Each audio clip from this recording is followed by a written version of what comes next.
لكن لا لا لا لا لا لا لا ضاعت الكرة من سايغي ومستمر منتخب الغاني. هدف ثاني للمنتخب الغاني، هدف ثاني للمنتخب الغاني في الدقيقة 29 بعد خطأ في التمرير. تغييرات كثيرة على مستوى التشكيلة الجزائرية أعتقد بأنها أثرت كثيرا على الأداء في تناسق اللاعبين. هنا المرور والتوزيع عند القائم الثاني.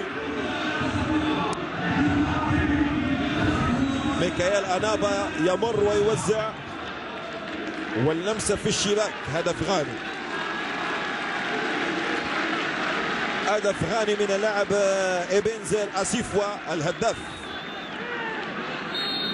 3 أهداف له في هذه البطولة.